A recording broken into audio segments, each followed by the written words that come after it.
Welcome into another edition of the Kevin and Jason Show. I'm one of your hosts today, Kevin Masseri, here as always with Jason Shannon on this action-packed show. I had a couple of vacations last week, so I've been MIA. Jason had one as well. We kind of went to different sides of the East Coast, I guess. So we're back at it here for this preview edition. We'll be going through the Detroit game, Game 3, usually Game 4. So we'll be talking about that. Going to have a segment on Christian Wade. Lots of topic between the news that came out between what he can, the different roster exemptions that he has and the options that he has there. So I want to go into that and kind of my opinions on that. And maybe if we have some time, Jason, maybe we'll get into some cap stuff. Haven't done that on the show in a while, if at all. So wanted to maybe touch on that a little bit. Jason, how are you today? It's good to be back. I have something to admit. You've known me for a long time. We've talked football for a long time. I'm pretty hard-headed in my views. I think the roster should be bigger. I don't think there should be a limited roster. One thing that I've always said is we need 4 preseason games, and we do not. We have at least one too many. They have taken this and made this a joke. I think the fact that we only make one cut now definitely makes it a little bit different, but we only need 3 preseason games. People aren't going to play anybody in the first 2, except for the Bills, apparently. True. I don't think it needs to be as long anymore. I don't want to wait this long for football. If training camp's going to barely practice and we're going to barely play in the preseason games, then let's just get rid of a game. Yeah, I think one problem is home games. Some fan base is going to have to eat a preseason game every other year. Cool. So that I seems guess like a minor problem to me. It's just, at this point, people just don't want to risk injury, and I don't blame them. These guys get paid a lot, and, scrimmages, you just don't want to get hurt over a scrimmage. So yeah, I am now on team 3 preseason game. I think 2 is probably too few, but who even knows? I'd almost rather have that than 4. I think 2 in a scrimmage. I think 2 in a scrimmage or 2 and 2 scrimmages. Yeah, sure. Yeah, I think what we had with Carolina counts as, practice against another team and then getting the game 2. Getting a little 2-4 there. I do think that probably my mind has changed a little bit with the fact that we probably have like 50 guys certain to make the team, and before we would have like 35. Yeah. I feel like maybe those games were more useful, where preseason game 4 was deciding 10 positions or 10 roster spots, and now it's like 3-4 roster spots. I mean, we're having real fierce arguments over very few guys instead of arguing over which undrafted linebacker or undrafted running back for that matter. Look back in history, saw some bad running backs we've brought into these preseason games before, specifically the Detroit games. And this is just a deeper roster, and I just don't think we need all that time. And clearly the rest of the league feels that way too. If we're going to get entire games of 4th-string quarterbacks from teams, right? I mean, it's a good discussion and debate prior to getting into this preseason game here. I think we can continue it for a minute. If you think about the preseason, I'm thinking about this. I'm thinking about a scrimmage at home, a scrimmage on the road like we did in Carolina, and then on top of that you get the 2 preseason games. So I think two organized scrimmages that you can control. You can control the pace, the play, everything, and then 2 games from there. I think that's the number. That's 2 and 2, and then a camp. Obviously, I think that's good. You remove the ticketing problem. Where now your only fan base is only paying for 1 preseason game. The only problem is now they're going to look for that revenue somewhere, even though it's preseason. You can't forget that there's still concession sales and there is still tickets being sold, and whether they're sold for $5 or not on StubHub. SeatGeek, whoever sponsors us this week, which we don't have a ticket sponsor. They get that extra money for the season ticket games. Yeah, get the extra money for the season ticket. Same money. Full price. It might have scaled a little bit most recently, but it's still full price. I mean, it's still a good amount of money. It's still at least call it average $60 a ticket throughout the stadium. So you don't think the NFL can find another way to make some money? Like adding regular season games. It's the best thing they're good at. Yeah. I mean, I understand. I don't think they had really any care of getting rid of preseason games. They wanted to get rid of preseason games as a means to add extra regular season games so they could make even more money. Right. Which I'm not quite on board with that yet. I just don't think that these are necessary. I know that once we get rid of the preseason games, that's going to be the thought. Right. But and certainly I'd rather see 18 games than that ridiculous thing where you can only play 16 or 17. Like, that's not happening. Yeah, we But can. If that ever becomes a thing, I think we can have a discussion about that because I think, like, except for quarterback, the majority, like, a lot of players miss a game or two, anyways. yeah, So no, that's a good, you might see a rest game or thing, NBA style. yeah, NBA style, college You could basketball do that. style, college football style, hockey, baseball's big into this. With their 162 games comes, you look at a lineup and you don't see Darren Judge in it or Didi Gregorius because Yeah, the problem is that every game's still so valuable. I mean, you could go right, up to 24 games and they still have the most valuable games of all the sports. right, And I think the NFL is the sport with the least guarantees. I mean, when the Warriors go and play the Kings most of the time, or the Suns, they can sit two guys. Spurs did it all the time, and even if they did lose that game, they have 81 more games. But generally, the disparity between those two teams is pretty large. And I feel that in the end, every team basically has the same amount of players, salary. right. We're not that far off. It's not like Alabama, Kent State. We're talking about, everybody has hundreds of millions of dollars in roster, and the amount of guys you can sit is probably few and far between, especially a quarterback. So they'd still have to figure out how to do that, but I don't know. I guess it's not like dire that we figure out the preseason stuff because in the end, you just have a couple of boring weeks. I just think if teams aren't going to run anything that they're going to run during the regular season and they're not going to play guys, then I don't know why it's there. Okay. I don't. Yeah, that's fine. For me, it's a bigger issue with, I think, the roster. I think we're having debate now as we get into the Detroit game. I think we're having debates where there are, like you said, 50 roster spots already, quote unquote, close to being locked up. I think the debates are better now because you're talking about, like, well, can we make the roster better with Stephen Hauschka, for instance? Can we make the roster better? Normally we'd be okay with maybe with wide receiver group or other position groups, but now at linebacker, look at. I mean, there's so many, you can have an argument now almost better because you have like this skilled player and this skilled player. And you can debate that now with actual arguments either way, rather than saying, well, do we want to keep, some backup linebacker that, no one really cares about or an undrafted free agent. That discussion happened all the time, like you mentioned in years past, in these games past. But remember Marcus Buggs, by the way? Yeah. Okay. Linebacker. Yeah, Marcus Buggs, linebacker.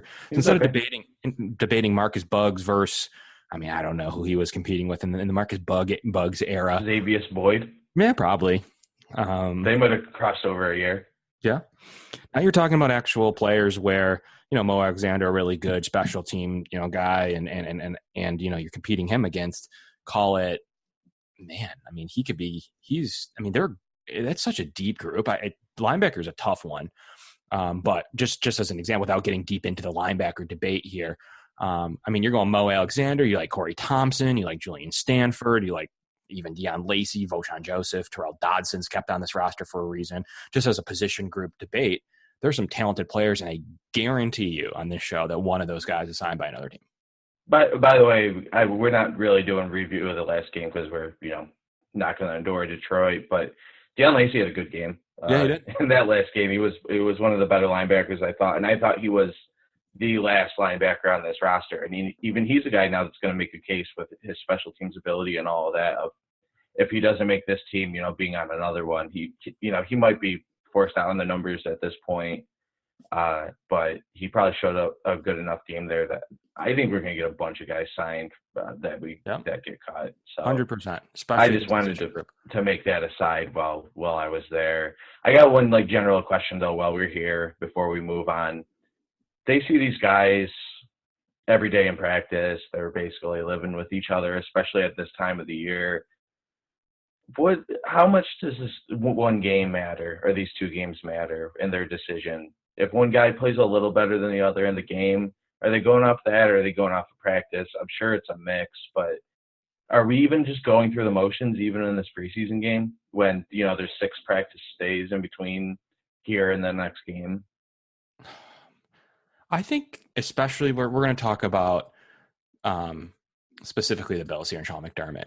I think that the games do matter. I think that's why he plays his players. If he didn't play his players, I think we could have this discussion a little bit differently. He plays his players. This game matters. I think they're going to take a lot out of it.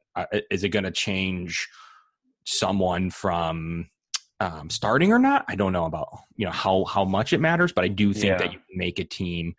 You can definitely make a team from this. I mean, I think you can definitely make a team tomorrow. Wyatt Teller, do you think he's going to make the team? I have him on the roster. Yeah, I have him pretty firmly on the roster. I think he's going to make the team. I don't. What if he plays like total crap this week and next week? Is he in danger of losing a spot? You have Ryan Bates right there. You have, I mean, even the Wesleys of the world. You have guys, especially where he plays guard position, which is there are a lot of bodies. You can call it deep.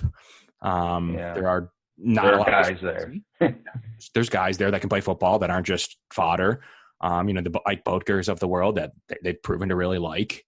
Yeah. I even saw Demetrius Rainey get a ton of time. They just signed Eric Magnuson, guy that's played in this league for San Francisco. Russell Bodine's still here. So, if enough people play bad in front of Russell Bodine, he's making a team. So I think he can play. I think you can play yourself on and off the roster. Meanwhile, Wyatt Teller has been really good. I think he's definitely been in the top 9. I think it's really like a Wesley versus Jaron Jones, Ryan Bates type of discussion for who can take that backup tackle role. You're looking at 3 tackles there with Ford and Nseki being tackles in a pinch. So, you need that 4th tackle. Doesn't need to be active on game days because just in a half a game stint, you're going to pop out Cody Ford. But I think you need one on the roster just in case ready to go. I don't even think he needs to be active, but he needs to be ready. I've heard arguments you can have one on the practice squad. So I think these guys can make a roster to your initial question. I think Dawson Knox needs a lot to prove to whether, he's going to make the team, but is he going to play at all? I don't know. He needs to show he can. With Sleeper Sweeney there. Sure. He's got to prove that, he can play this position that he's never really played. So there's a lot to say. I think running back, you can get a lot out of running back here. There's still a position group there to there's still a slot there to make the team. Do you keep an extra running back? Do you keep a special teamer there? So there's definitely places to play. Punter was an area obviously that could have been earned tomorrow. Now there's only one punter punting in this battle. Chase McLaughlin's still looking for a job. If it's not in Buffalo, it's going to be elsewhere. And that cornerback spot, definitely a player could make the team from that cornerback spot with Gaines getting cut. I think that there's a spot there up for grabs. And Cam Lewis was listed as a second teamer, Jason, on the most recent depth chart. I had some interesting names. So I think he had a last man on the roster shot to make this team. I think they really put him up there. He continued to move up the depth chart, and he had that pretty bad concussion because who was it? Was it Dean Marlowe? Was it someone who was just torpedoing into a play that was already down? I think it was Dean Marlowe that torpedoed. I forget. Crushed Cam Lewis. It was ridiculous. Yeah, I think it was Dean Marlowe. But anyway, second team play. These guys are right there. I think you can make a roster from this game. Getting into it a little bit, this Detroit game here tomorrow. Detroit's a very interesting team. We'll start with them. Obviously, we talk a lot about the Bills, and most people who tune into the show know what's going on with the Bills, and we'll kind of relate it to Detroit. But Detroit's an interesting place. Matt Patricia's in year 2, 6-10 last year. They weren't very good. They lost to the Bills in Buffalo in that interesting game. Drafted TJ Hawkinson in the first round. Pretty limited options. They have Kerryon Johnson, CJ Anderson, who's a guy who's kind of had a rebirth in his, LA Rams year. So they're talking about things are being different up there where, Patricia's came in with nutritionists. He's came in with different sleeping coaches and different rehab doctors and something that's never really happened in Detroit before. And it's kind of new for their element. And quite frankly, it hasn't worked yet. Matt Stafford hasn't been playing. They're not sure if he's going to play tomorrow. Has a phantom injury that they might be hiding. David Fales and Josh Johnson are going to get a lot of time. They kind of like their defensive line. Trey Flowers, they spent a lot of money on him. The Bills were said to be interested at one point in Trey Flowers in free agency. They have Ashawn Robinson, a guy in the draft that, many many knew about as when we were scouting back then. Obviously they have Snacks Harrison. They signed to a 1-year extension. Romeo Arqua. So that, and and old Bill Eric Lee. So they like their, and Deshaun Hand, who they drafted last year, who, once again, another player that on our draft pod shows, we were talking about Hand a little bit. So they have a fairly decent defensive line deep. They spent Mike Daniels too. Yeah, Mike Daniels is on this defensive line. They spent some money. I think they're weak elsewhere on their defense, but they put a lot of time and effort into this D-line, Matt Patricia D-line. Maybe why they're interested in Trey Flowers. Their linebacking core is okay. It's not going to win any awards. It's, I'm going to assume just in the limited time you're going to see try to get Cole Beasley out in space against, the Christian Jones and the Devin Kennards of the world, who are okay outside linebackers, but they're not, they're definitely liabilities at times. They like Jared Davis a lot too, don't they? Yeah. He's their middle linebacker, spent a first-round pick on him in 2017. So Darius Slay's always been a good corner, but they're rolling Justin Coleman. I don't like a ton there in their defensive backfield. So there's going to be opportunities tomorrow, definitely, as you get down the depth chart. Their starters aren't terrible, but as you get down the depth chart, it gets bad in a hurry there in Detroit, in my opinion. So I don't know. Did you have any specific thoughts about their defense or your? No, I mean, they have a lot on the defensive line where maybe I'd start to get worried about a second team line if, especially if we have guys sitting. I'm not exactly sure who's going to play. Hopefully everybody's healthy, but if we're getting into the third and fourth tackles and stuff, I think that their starting line plus Daniels, Hand, Lee, I like Austin Bryant too, their 4th-round pick this year. They have some good talent there on their defensive line. But yeah, you're definitely right. That's the strong unit there. And I definitely think that this is the difference between maybe where the Bills are and where the Bills used to be and where certain other teams are, is that I wouldn't call their starting defense a tire fire. I think it could very well be an average defense.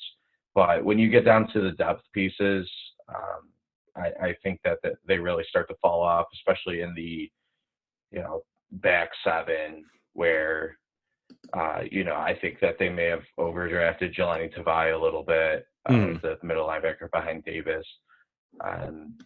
Secondary definitely gets a lot weaker at that point. In a hurry. Yeah, in a hurry. In a hurry, right when you get to the second unit. So, we might be able to take advantage of that. Maybe Matt Barkley is going to continue to have, one of the best, graded preseasons so far, really starting to turn heads and just look poised and composed. He's a veteran and he's not being phased right now. And the offense, the backup offense is really giving him a chance to work and just stay, upright and get open and just run an efficient offense, game manager offense.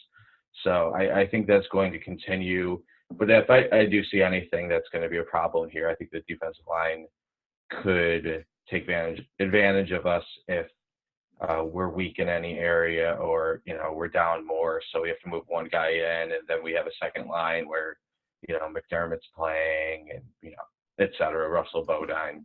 That would be where I think we would struggle.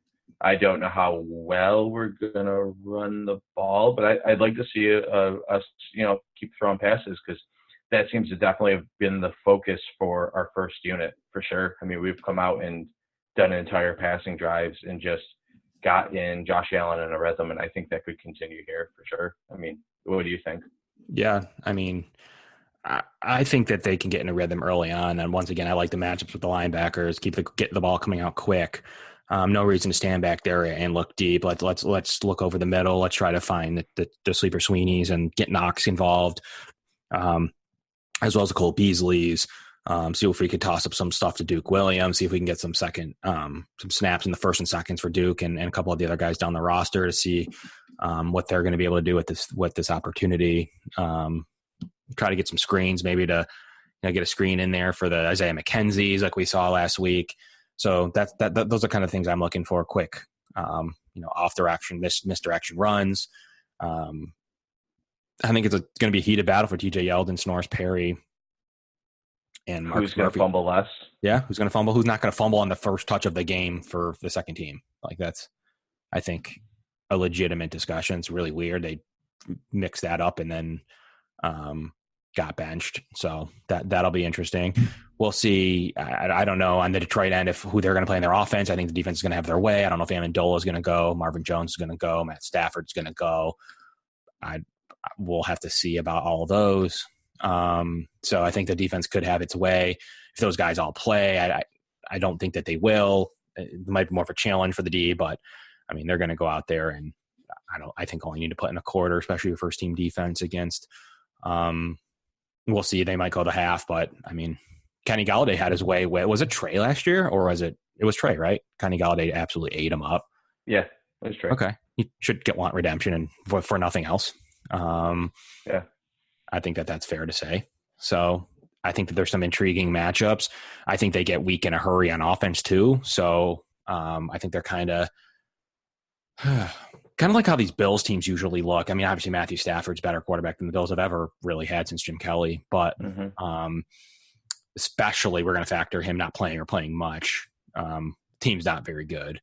I think just as an NFL team, 90-man roster, I guess more what I mean is it's not very deep. They're coming off of a 6-10 year. I didn't think they drafted particularly well. Okay with Hawkinson. I don't know that I like him at 8. I'll tell you that. Glad we got Ed Oliver. And so are the Bills. I mean, they were pretty pumped when it went. I don't think they were particularly interested in Hawkinson. No. I mean, maybe later on, maybe. It's interesting because they took 2 tight ends, so they definitely were really into the position group. Yeah. So maybe they knew that they could take a guy like Sweeney late in the draft and then have Knox to target in the 3rd round with all those extra picks they had. So maybe that was kind of always the plan, or maybe if the cards fell a certain way, Hawkinson would have been the guy there. But for instance, they have Logan Thomas as their 3rd tight end. So yeah, well, I think Logan Thomas could still be an NFL player. Okay. I mean, I don't know. I didn't think he was awful. I just don't think he probably was featured as slightly too much for a good team. For Buffalo. He was on the field a lot. These are the backup quarterbacks that Buffalo's used to. David Fales, who was awful in Miami, and Josh Johnson, who was in Buffalo at one point. So not that Matt Barkley's a savior, but he's been good since he came here, since he had his injury designation by Cincinnati. He's been, he had a really good I think he had finally figured out Cincinnati's like, well, we're not going to just wait on Matt Barkley. Like, we're going to use that roster spot somewhere else. So cut him with an injury guarantee and went to Buffalo, and he's been pretty good since. He's been great in this locker room. He's been a great backup quarterback, top half of the league backup quarterback. So if nothing else, you're going to get good play out of him and a fairly okay second line. I don't hate our second offensive line. Obviously, as you get into the 3rd, there's some names there that just aren't very good for the Bills, but I like some of the play by Detroit's offensive line. I'm pretty critical of their interior line. The Wiggins, Frank Ragnow, Glasgow offensive line has some potential to be good. It's not at this point. Yeah, Wiggins probably shouldn't be starting. I think Ragnow and Glasgow should both be improved. Yeah, I think that they could both be pretty decent, and the tackles are fine. Yep. I even think Tyrell Crosby's got a decent chance to be projected as a good run blocking, huge tackle. But Ricky Wagner is good. Taylor Decker's good. So we'll see if those 2 guys give a challenge to our much improved defensive ends. So that'll be a good matchup to watch.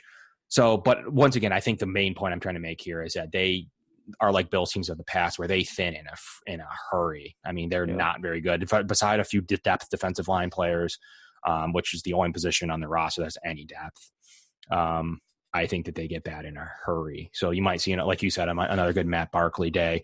And I'm going to watch a lot of this. I think that's good for the TJ Yeldons of the world. I think that's good for, if you're flipping the side of the ball, I think that's good to watch some of these backup defenders to see what our number 2 defense can do. The Jordan Phillips, Harrison Phillips can do against this offense. It's another good for the linebacking battle. That's been pretty heated from really, they have 9 guys that are linebackers, 1 to 9. I mean, would be a little shocked if Earl Dodson made the team, but other than that, I mean, any of the 8 can make this team, Jason, at linebacker. So we're going to see a little bit of that tomorrow. And then I'm really interested to see our backup defensive backs, who to me are pretty good. I think they're as good as you can get in the NFL for not your starting unit. The Kevin Johnson, Kirk Coleman, Jaquan Johnson, Dean Marlowe's, Siren Neal's, Captain Munnerlin. Depending on what you thought of Cam Lewis or Lafayette Pitts. I think some of these guys are as deep as this unit's been in a while. So I'm really interested in, Captain Munnerlin's like borderline a lock, right? I guess so. I mean, after games, especially the straight cut. Yeah, after games, especially, and just based on where we are with guys that have played for McDermott and Bean before, I would say he's got an advantage. If he was Captain Munnerlin coming from, Cincinnati, then I don't know. Maybe I would think differently about it. But yeah, at this point, I think he was brought in for a reason and probably brought in, in much in the way probably like Kurt Coleman, like, hey, this is what we can offer you, and we can also offer you a job. You probably can make this team. We need this veteran presence, even though we are on average like one of the older teams in the league, I think still, because we use all of these older special teams players. They do have a lot of young players that need to be led. We still have a 20-year-old linebacker who's calling stuff out. Two very young interior defensive tackles, the entire secondary, ahead of Munnerlin is young guys, the cornerbacks especially. Veteran presences are good. I don't have anyone. I'm not going to cry if Denzel Rice or Ryan Lewis don't make the team. So, I would bet that Munnerlin's on the team. Yeah, I think so. I mean, you look at Van Counter, you look at Detroit tomorrow. You have Darius Slay, Queandre Diggs, who are pretty good. I like Diggs a lot. But then, beside the two other 4-star, Tracy Walker, third-round pick last year, wasn't particularly good, didn't score out particularly well. Justin Coleman, an undrafted free agent from Seattle. They had Tease Tabor. Yeah, I wonder what he's doing. Tease Tabor borderline died, I thought. Didn't he threaten to retire? I don't know. I probably haven't been following the Tease Tabor story close enough. I know he had some stuff going into the draft, that's for sure. It says right here, weird injury has Tease Tabor future with Detroit Lions in doubt. Former second-round pick Tease Tabor struggled to earn roster spot. So I don't know what's going on there. I don't know. He went to the draft slow and with a lot of very dark red flags that still went in the second round too. Yeah, still went in the second round somehow. But again, this Detroit team hasn't, they took Devy this year, I think, a little too high. And they drafted a tight end 8th overall. And I would say the middle class of this tight end group in the draft was very deep this year. And I think I think that's what the Bills were planning on doing. And I would guess, and we haven't even seen Knox yet, I'd say, one of those guys is probably a future starter for us. Between Knox and Sleeper Sweeney? Yeah, between Knox and Sleeper Sweeney, I do think that one of those guys ends up being the long-term tight end. I get more and worried about this Croft thing.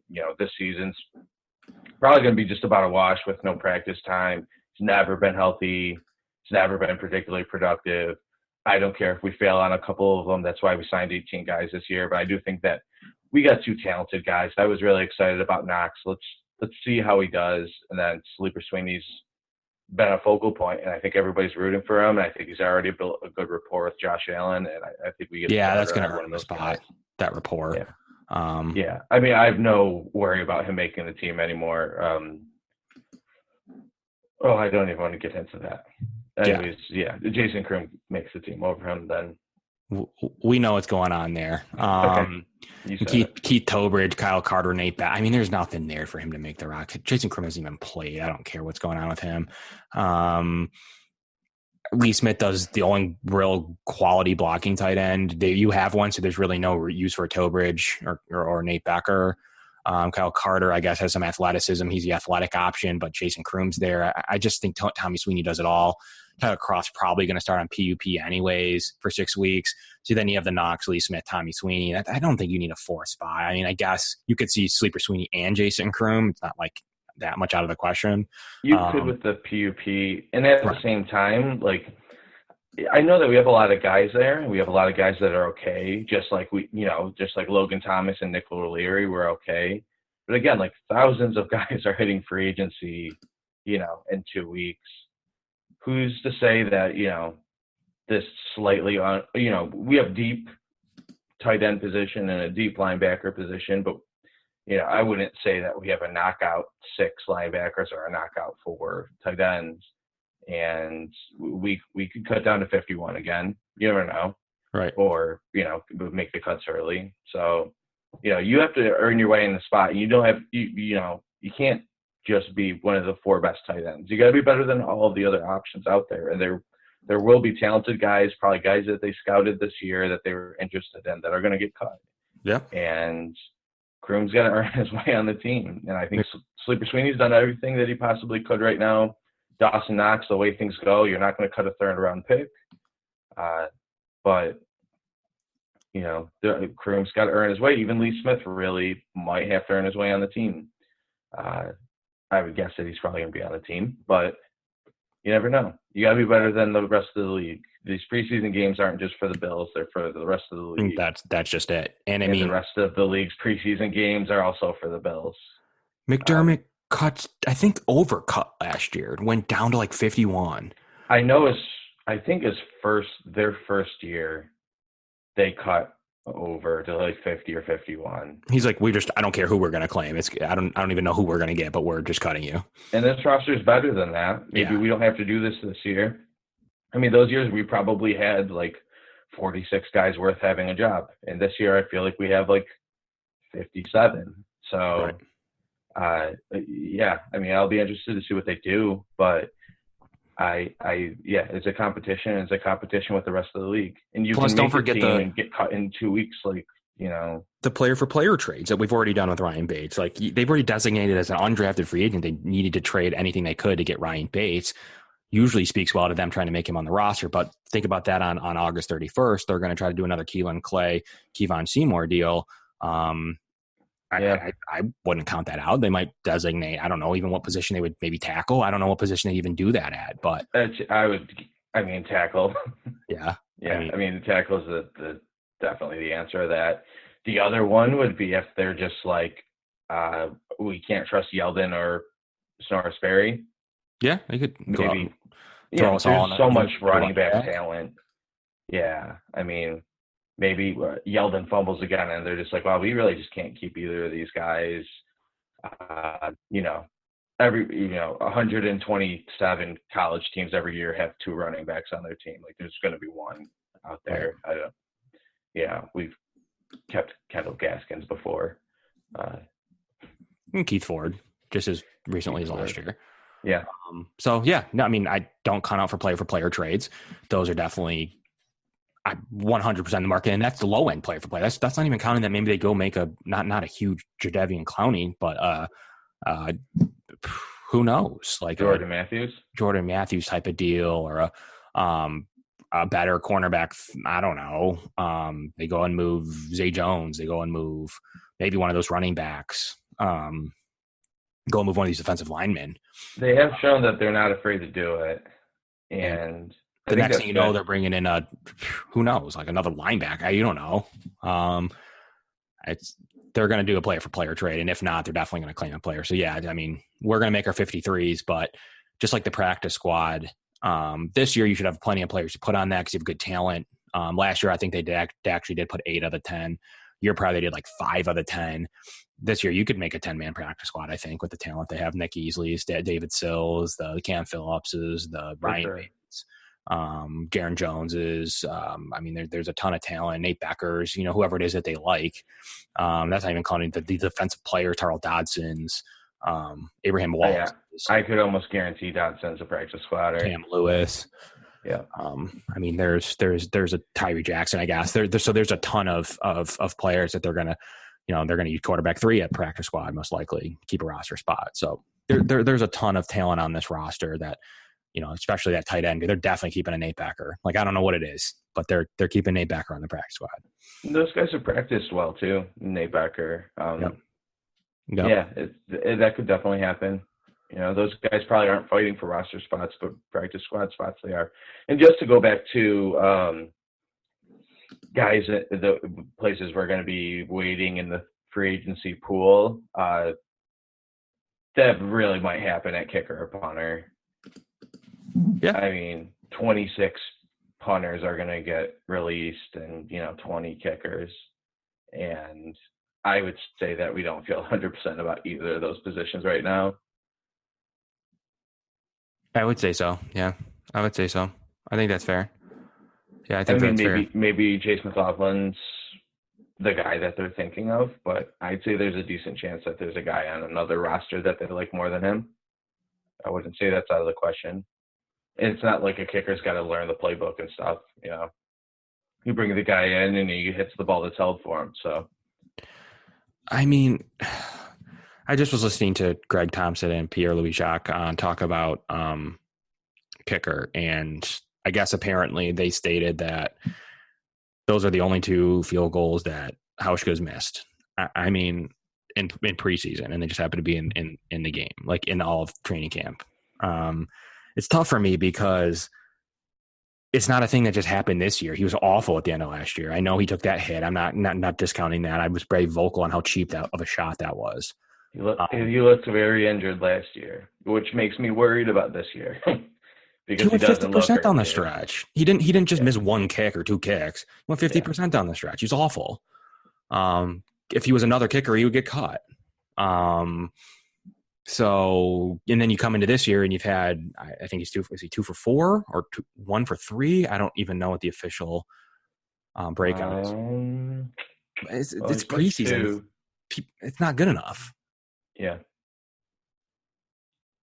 Yeah, it is, but at the same time, you know, I'm going to wait a little further to be worried about it. The fact is that they see him kick every day, and that is a position where, you know, they see 30 times as many kicks in practice as they do in games. Yep, so. I admit that.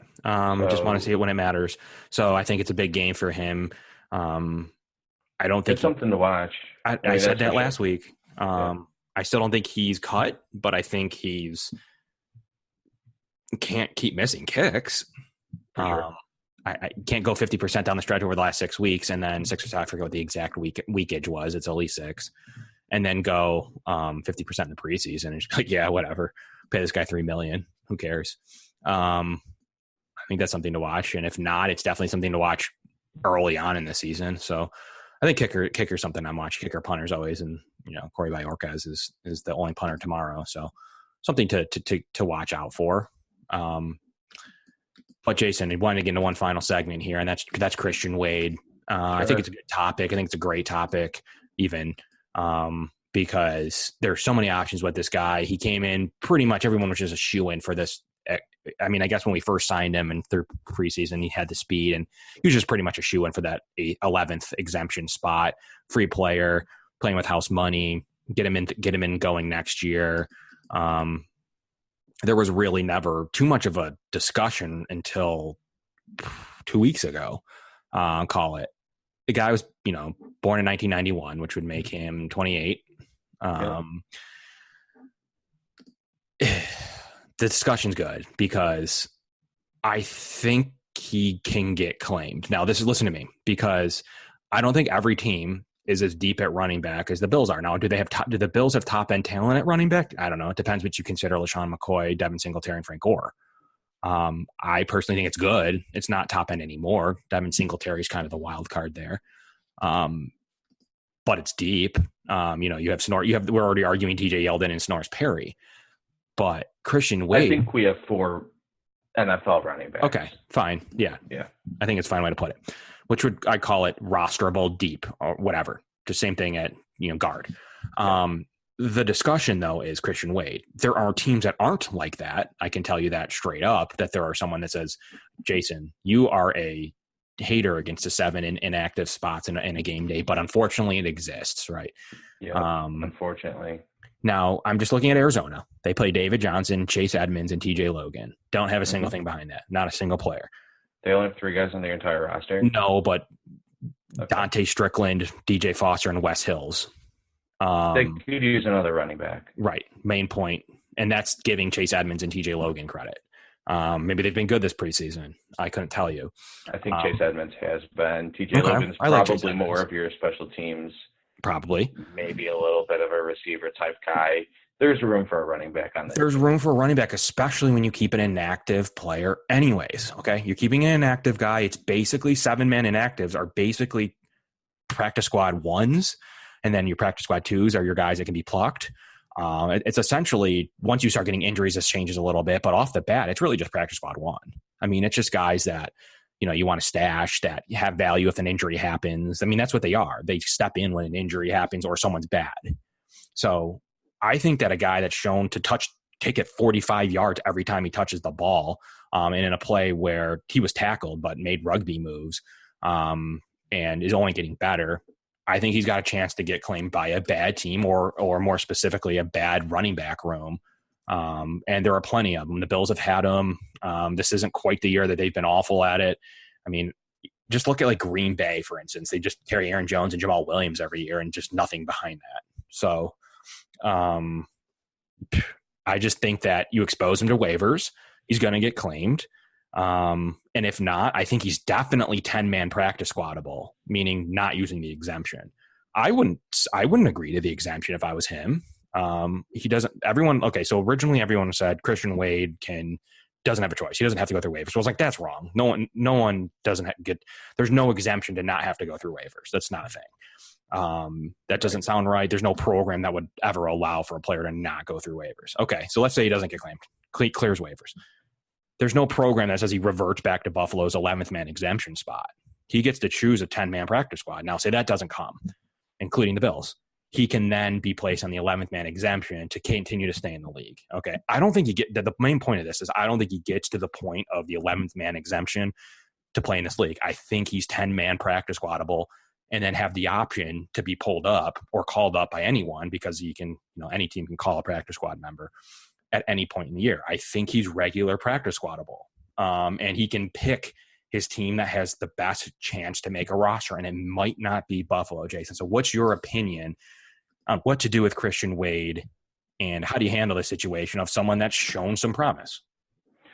Yeah, my opinion on it's definitely changed. I really didn't think much about it 2 weeks ago, especially when I figured out how old he was.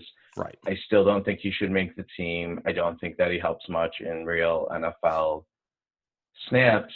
Honestly, I'd be more optimistic if we had him returning kicks from the start, because that's the most applicable thing you could have to rugby. You can obviously see him in the open field. Unfortunately, we probably have the best kick returner in the league, so we don't have a use for him to do that.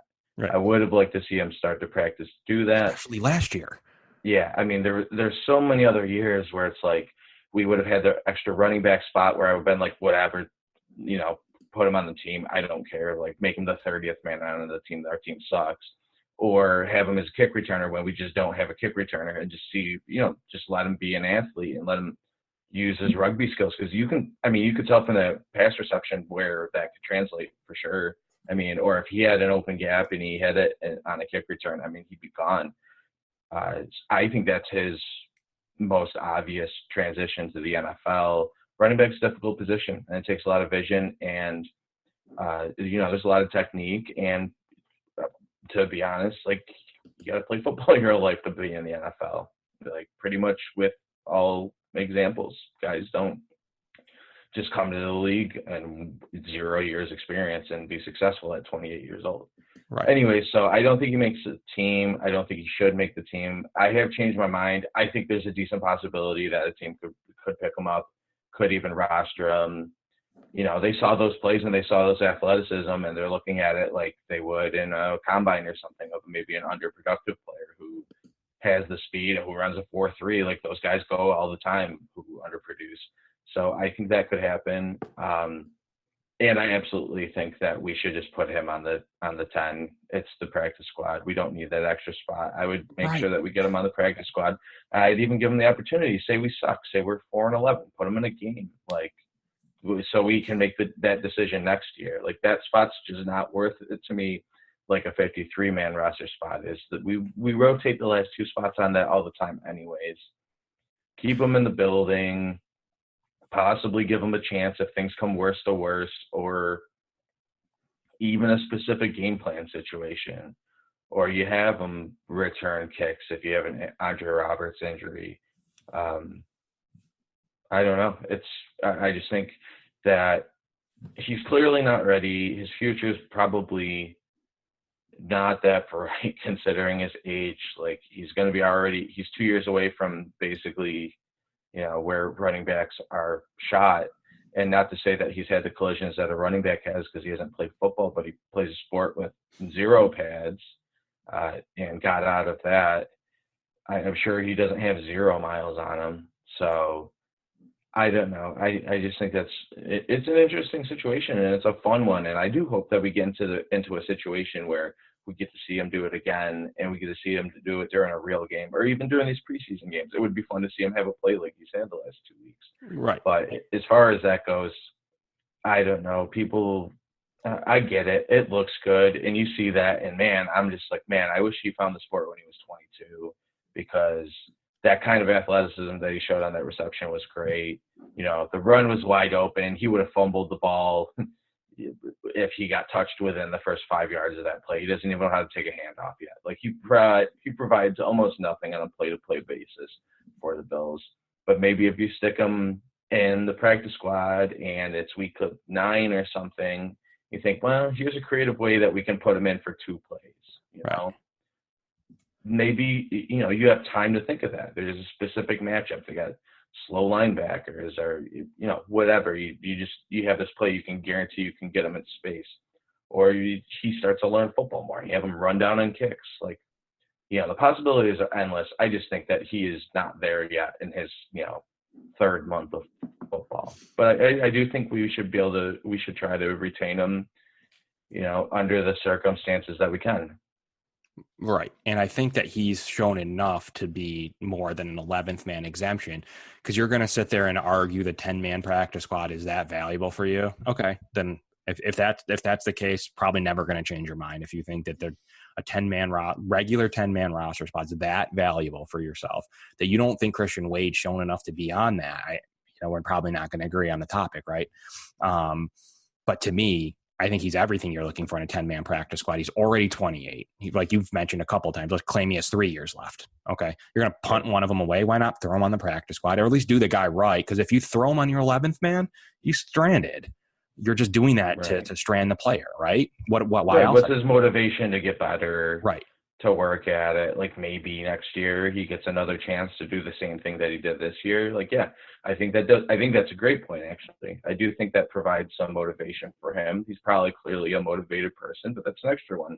I'll practice really hard, and maybe in week 11, 10 more weeks of practice is valuable to see how a team prepares for a game, to probably even learn football rules. I mean, it just hasn't been long enough. And to see he hasn't seen real NFL football yet. Right. He doesn't know what it's like on a sideline. He doesn't know what a coach talk sounds like. I mean, like, it's ludicrous how quickly he's gotten to the point where he is right now. But I do think that kind of experience is very, very valuable. And maybe it doesn't get him to the place that he needs to be at the end of the season, but it could.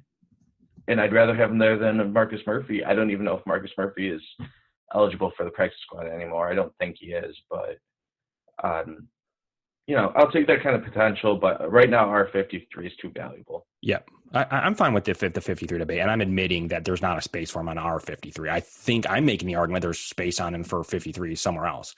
Okay, let's say there isn't. I think that you're just doing wrong you're just stashing him at that point, because to putting him on your 11th man, I think it's better to even let him try out and be on other teams. If he's not good enough to be on your 10-man practice squad, you're just 11th manning him to 11th man, and let him try out and practice elsewhere and make a team's 10th man at week 3 after injuries. Then don't just plug him onto your 11th. I think he's more talented than that. I think you're arguing for Marcus Murphy's, but you're a TJ Yeldon and maybe a Andre Roberts injury away from actually doing something on the field, though, and being called up from that practice squad after 8 weeks. Then you can be the 4th running back / kick returner and have some value. Guy, like make him learn one play. Right. I mean, it's game planning, and yeah, I just think he's going to be infinitely more ready for that later in the season. And you're right. Like, we put him as the 11th man, so he's going to come back and he's going to be a guy who's now played 1 year of football, and he's 29-year-old running back. Like, right. I don't know. Like, you're gonna ask to get off the pot with him. As bad as it is, because the fact is that he is his age, right? And he is what his experience is, and it is great right now. But like, we're not going to wait 3 seasons on him. It'd be great if he was 22, but he's not. So Right. you kind of have to figure it out and move on. I think a lot of people act like he's a 21-year-old that's, never played competitive. So he's played the highest level of rugby, right? Yeah. I don't know if I think he played, I don't know. He's English. I don't think they play the highest level in England, but it's a high level. He played in their major leagues, I think. Or for their highest level, I guess. Yeah. Okay. I don't know what else. Either way, yeah, he was a good rugby player, I believe. Right. It's not like we're picking some guy off the street who had this awesome combine and never played football. It's a guy that's played competitive athletic sports, who's learning the game, who has elite speed. He's got elite. And the agility and all that stuff, even his instincts. They're great, but like the learning the right sport, it's hard. He didn't even watch it growing up. It's not even like your dope playing fantasy football who never played. Like if you put them on a field, you'd be like, well, I've been watching 10 years of football. He doesn't even have that. He played 1 game for England's national team and 8 for their U20 team. I'm just going through that right now. He played 7 years for the Wasps, which appear to be an English rugby team. Yeah, the Wasps. In their top division. So he played in the top flight in England. I think they generally play better, higher level rugby in your Australia, New Zealand, Oceania area. But he was in the major leagues and one of England's better players. So. Yeah, it's probably more relatable for soccer where there's a ton of different leagues, and some are better than others. The MLS, is not as good as the EPL, but there's other leagues in between. Right. And Christian played at a higher level rugby. Is it number 1 of number ones? I don't know. But is it up there? I think so. He had like 497 points. I remember reading for the Wasps, and I know that was a lot. So I think that he's played competitive sports. He's worth a 10-man practice. Well, he's shown it. If he didn't show anything, why would we be having this discussion, right? He would just be like, 11th man, see what happens next year. He's 28. He's not 21. He's played competitive sports at a high level, we'll call almost the highest, fairly high. And, you're arguing for the Marcus Murphys. Like, sure, you know what you're going to get with Marcus Murphy. At this point, he can probably do a little bit more than Christian Wade and do a few things better, but he doesn't have the elite potential that you need to tap into immediately because he's 28. Like 8 weeks is a big deal. Week 9, you can be like, shoot, I shouldn't have 11th man him because now we have these injuries, and I think he's ready. Yeah, and by the way, like for his timeline, if we're going to say 3 or 4 years or whatever, there's 0 chance he's going to end up being an every down running back. Right. Like it's just not going to happen. It's absolutely impossible. Maybe he tops out as a second running back who gets 6 to 8 touches a game. That could be a possibility, but more than likely he's going to be a gadget piece, a returner, a guy on special teams where you use his athleticism, maybe get him the ball once a game in a weird situation. He's, you're not the same role, but he's your Taysom Hill or your old. So they're doing with Isaiah Austin McKenzie last year. Or whatever. We could do that with Isaiah McKenzie this year. Our hope isn't to make him a starting running back. Our hope is to find the spot where we can get the ball in his hands and he'll let his athleticism and his instincts take over. Right. And that role could conceivably happen later this year. Because we saw it go against backups and his first touches of it clearly is a natural. But he's not the LaShawn McCoy's next, and you have that in Devin Singletary potentially. You have a guy that you can bring on the field, and the defense is like, oh man, this Wade's guy's on the field. He's going to go out and we got to account for his speed. You can use him as a decoy. You can use him. He has that speed. It's not fake. He essentially did it with Robert Foster, who didn't really do anything in Alabama. He would. If you could just get him to be like, this guy's going to be really good at just working screenplays. Right. You could figure it out. You get him some space. Follow your blockers, get around a couple of guys, and see if you can break one open. That might be his entire role in his football career. and that would probably be a giant success considering where he came from. Right. And a success for the Bills if he has 4 career touchdowns, this is a huge success. I agree. Yep. So, I think people are see that play in the preseason and they have to scale back how they feel about it a little bit. But I still think that there's an ending and like a goal that like is obtainable and would help the Bills. But to sit him another year in hopes that he's going to be like a starting running back someday is like just loony bin. So it's loony bin. Like, what are you 11th manning him for? Are you 11th manning him to see if he's going to be a starting running back? Are you 11th manning him just to see if he can take screen passes? What are you 11th manning him for? Like, why are you sitting on him for a year? Yeah, I mean, it's free to you because but you respect the program. Like, respect. If he's never going to make your team, I think he's got an opportunity to make a practice squad somewhere. Don't put him on your 11th man. I mean, that's not good to football. I'm just saying, if we're 6-9 going into the last week, you want to see Christian Wade. You want to see him practicing and working himself up and trying to make that last team. And then you play him. You absolutely would play him at that point. What are you going to the game for in the snow in December with 6-9? You want to see Christian Wade.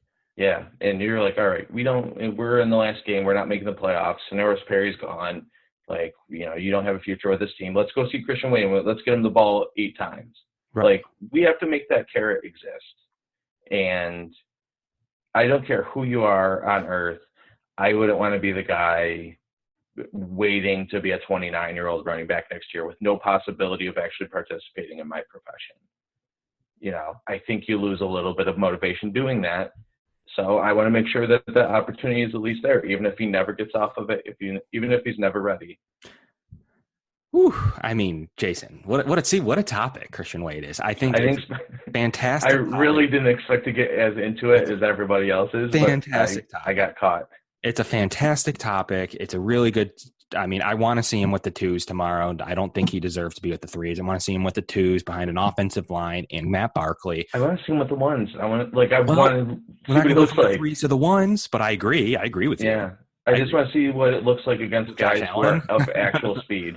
Could you imagine Josh Allen, Robert Foster, like just the speed package, like Robert Foster, Christian Wade. I mean, even Dawson Knox for his speed, and Robert Foster, Isaiah McKenzie. With the depth chart, it just has to do with. I just want to see him against what a guy like that looks like against a real NFL player. Yeah, I'm fine. And I want to see it a couple times, and then I'm fine. He can go back to the 2nd or 3rd string. I just want to see it a couple times. I want to see if he can outrun NFL linebackers. Yeah. I have doubts about it, but maybe he does, and I'm like, okay, now I got to reevaluate the situation. Because if he can, I mean, he immediately becomes your 4th running back. So that's why he becomes. Yeah, there's a different level to it if he's outrunning real first-team players. Right. That changes the game a little bit. And we didn't deserve to know. I mean, they're going to play him in the 4th preseason game. I'm going to guess a good amount, but I want to see him tomorrow. I want to see him tomorrow. Yeah.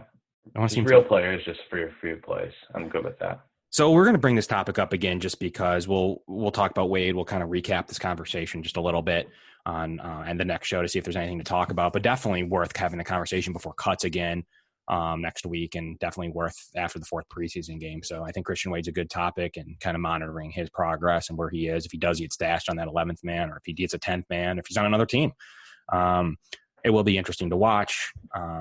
F.A. Obata is on Carolina. He has made it through the program, so it's not just a totally bust program either. So I'm really interested to see if he plays it all tomorrow. So that's one of the things I'm watching for in a game where preseason's been, if preseason's been that bad, well, guess what? I'm going to watch Christian Wade. That he's add this intrigue to by being in this program and doing something with his limited snap. So I think that he's close to be number 1 of what I'm watching for after Josh Allen comes out. So we'll see what happens with Christian Wade tomorrow and his last preseason game a week from today, as well as cut down day, and see if anything happens there.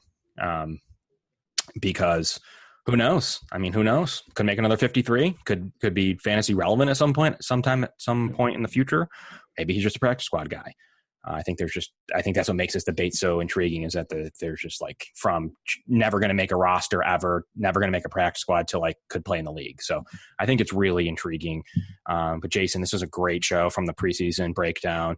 As always, the show's brought to you by Cover One. Download the app, push notifications, all the best content from Cover One Buffalo. Marcel Louis Jacques was on with Greg Thompson today over at Cover One Buffalo. Live questions, premium subscribers. You get access to that premium activity if you subscribe. And honestly, for the work that everyone puts in, it's really a good deal. So make sure you check that out in the great Slack group as well. But from the Kevin and Jason show, I'm Kevin. That's Jason. Thanks, guys.